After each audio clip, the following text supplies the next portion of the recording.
wabil akhos guru kita Bapak Ustadz Alimin yang luar biasa. Saya ini taklim ke beliau karena apa? Usia Bapak berapa sekarang Pak Alimin? Usia baru 45 balik 45 balik 54 masih galak ngaji, padahal saya di sini jauh lebih muda, setengahnya. Saya iri sama beliau karena apa? Belum tentu saya besok seusia beliau. Pada usia seperti itu saya ini nggak gengsi untuk ngaji. Belum tentu saya pada seusia bapak-bapak di depan ini saya mau ngaji, bisa merendahkan hati, merendahkan diri, maksudnya tidak ego, kemudian tidak gengsi. Itu hal yang sangat susah, karena sifat manusia ini ingin dianggap, sehingga untuk takdim ke orang lain, untuk takdim ke ilmu itu susah.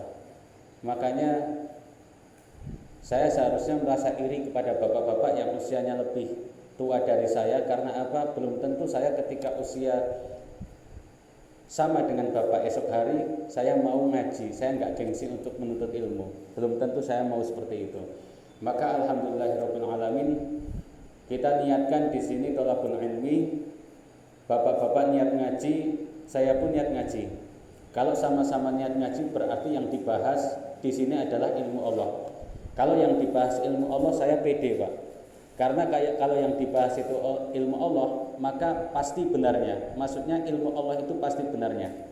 Kalau kita ngomongin orang, ngomongin hal yang lain selain ilmu Allah, saya nggak pede.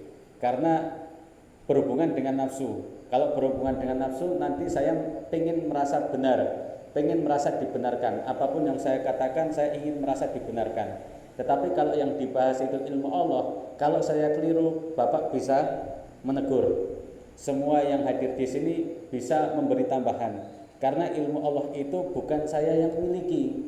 Karena memang hak kebenaran itu milik Allah. Kalau saya keliru, Bapak boleh menegur. Kalau saya kurang, boleh ditambahin. Tapi kalau yang dibicarakan di sini masalah nafsu, saya ingin dianggap orang pintar, saya ingin dianggap orang pandai, saya ingin dianggap sebagai ustadz, ya apapun yang saya katakan minta dibenarkan, itu yang tidak boleh. Maka sama-sama kita lillahi ta'ala di sini. Saya sampaikan sekali lagi, lillahi ta'ala di sini kita sama-sama belajar, kita sama-sama ngaji. Lillahi ta'ala kita niatkan untuk mengenal Allah, kita mengenal Rasulullah, kita mengenal syariat Rasulullah. Jadi alhamdulillahirabbil alamin, seperti janji saya pertemuan sebelumnya, saya membawa kitab kuning. Kenapa disebut kitab kuning? Ya karena warna kertasnya itu kuning. Dan yang saya bawa saat ini adalah kitab Mubadi'ul Fiqhiyah. Jadi pertama kali orang itu mengenal fikih itu paling dasar melalui kitab ini. Namanya saja Mubadi'. Dari kata ibtada'a yabtadi'u. Awal sekali mulai orang itu mengenal fikih mulai dari sinilah. Mulai orang mengenal syariat dari kitab inilah. Mulai kita berarti bukan saya menganggap bapak-bapak ini belum kenal tentang syariat fikih, bukan. Tetapi alangkah lebih baiknya kita benar-benar mulai dari pondasi paling dasar dulu kita ngaji. Kalau sudah paham, alhamdulillah. Kalau belum paham, mudah-mudahan dipahamkan oleh Allah Subhanahu wa taala. Amin. Allahumma amin ya rabbal alamin. Jadi setiap kitab fikih, Pak, setiap kitab fikih itu pasti dimulai dengan bab tentang toharoh. Tahu Pak ya toharoh? Toharoh apa Pak? Bersuci. Jadi setiap kitab fikih pasti dimulai dengan bab toharoh. Toharoh sendiri kalau bapak-bapak tahu sebenarnya artinya apa? Toharoh, maksudnya definisi, pengertian toharoh itu apa? Pengertian toharoh, pengertian bersuci itu apa? Bapak ini bersuci. Nah, bersuci itu apa sebenarnya? Ya pengen suci Pak ya. Iya enggak? Yang kotor kemudian disucikan, gitu kan? Namanya juga bersuci. Tetapi kalau definisi ilmu fikih dalam kaidah fikih, huwa fi'lu ma la tasihu sholat illa bihi. Jadi segala sesuatu yang bisa mengesahkan sholat, Jadi perbuatan, ketika kita melakukan perbuatan itu, sholat kita jadi sah. Jadi tanpa toharoh, sholat kita tidak sah. Jadi toharoh itu adalah pangkal dari ibadah sholat kita.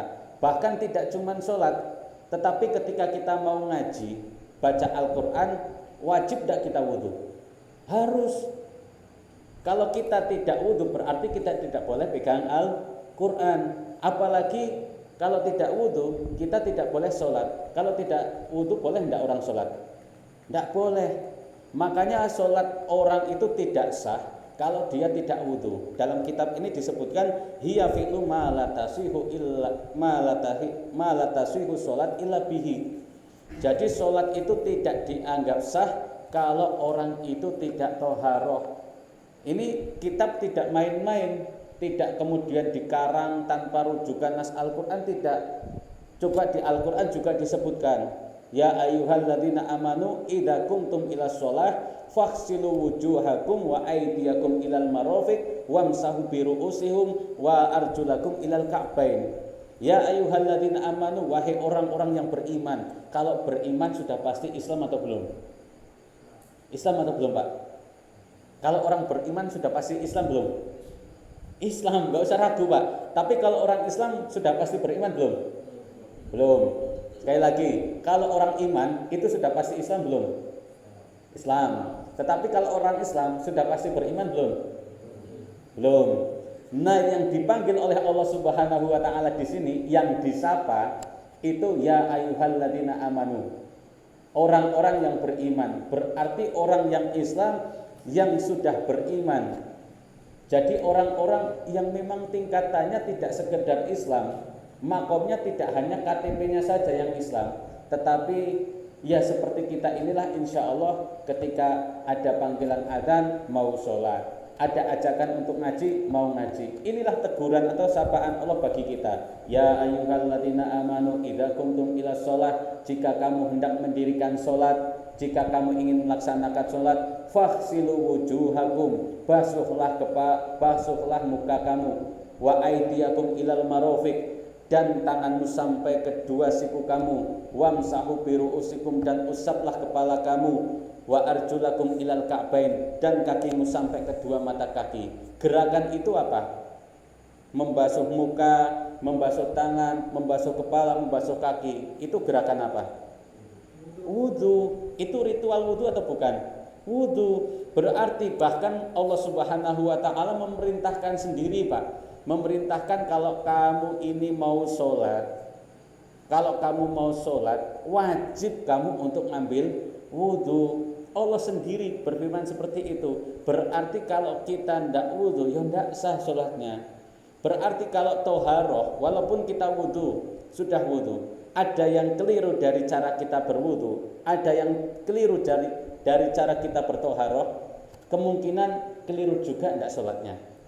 Keliru karena jalannya sudah keliru duluan.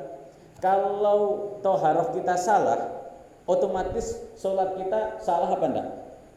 Ya salah, karena kalau tidak toharoh enggak sah. Ya enggak? Sampai sini paham? Kalau enggak toharoh enggak sah. Berarti kalau toharohnya rusak, otomatis sholatnya rusak apa enggak? Ya rusak. Kalau toharohnya enggak benar, sholatnya jadi enggak benar enggak? Enggak benar. Maka segala sesuatu itu ada pangkalnya. Pangkal dari ibadah sholat kita toharoh. Pangkal dari ibadah kita ngaji baca Al-Quran toharoh.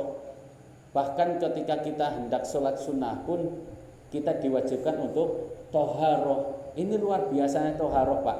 Terkadang kita membahasnya terlalu tinggi, membahas yang khilafiyah, ikhtilaf, perbedaan pendapat antara ulama dan ulama. Tetapi kita lupa bahwasanya toharoh kita terkadang belum benar. Toharoh kita masih sembarangan, toharoh kita masih amburadul. Kita sudah membahasnya tinggi masalah khilafiyah ikhtilaf. Itu terkadang tuh lucu kita. Kalau yang mendengar tuh lucu, ya Allah kok bahasnya masalah ini. Ditanya najis ada berapa jenis saja belum tahu. Cara membersihkan najis mukhaladah saja belum tahu. Cara membersihkan najis mukhafafah saja belum tahu. Ditanya tentang najis mutawasitoh saja tidak tahu. Tapi bahasnya masalah ikhtilaf, kunut sama enggak kunut mana yang benar, witir 21 sama Apa yang 11, benar yang mana? Wah, udah tinggi sekali pembahasannya. Makanya bukan saya berniat untuk merendahkan bapak-bapak di sini, bukan. Tetapi kita belajar itu, ngaji itu dari dasarnya. Belajar fikih ya benar-benar dari dasar. Karena pondasi kita sangat kita perlukan. Ini tidak main-main. Bapak mau sesoleh apapun, sehebat apapun ilmu bapak, kalau toharohnya salah, keliru semuanya. Karena awalu ma yuhasabu, pertama kali dihisab kelak di akhirat apa? Solat. Kalau solatnya baik, berpangkal dari toharohnya baik. Yang dihisab kelak pertama kali di akhirat itu solat. Kalau solatnya baik, toharohnya baik, otomatis bacaan Al-Quran diterima, sodakohnya diterima, membantu orang diterima sebagai amal perbuatan baik, amal jariahnya diterima, kita sedekah ke anak fakir miskin diterima. Tetapi kalau sholatnya sudah tidak diterima karena toharohnya yang sembarangan, sholat kita rusak gara-gara toharohnya kita tidak diperhatikan, ya otomatis amalan yang banyak sekali kita lakukan, sholat tahajud, sholat duha, sholat witir, sholat sunnah, qobliyah, ba'diyah, puasa sunnah Senin Kamis, baca Al-Quran, al-barjanji, tahlil, semua amalan itu kira-kira rusak enggak? Rusak, karena kalau sholat itu baik, maka amalan semuanya akan baik. Kalau sholat kita rusak, maka amalan perbuatan kita yang baik, kita anggap baik di dunia, ya akan ikut rusak. Maka inilah pentingnya toharoh, Pak. Jadi toharoh itu berkaitan dengan amal perbuatan yang lainnya. Di antaranya yang paling penting adalah sholat.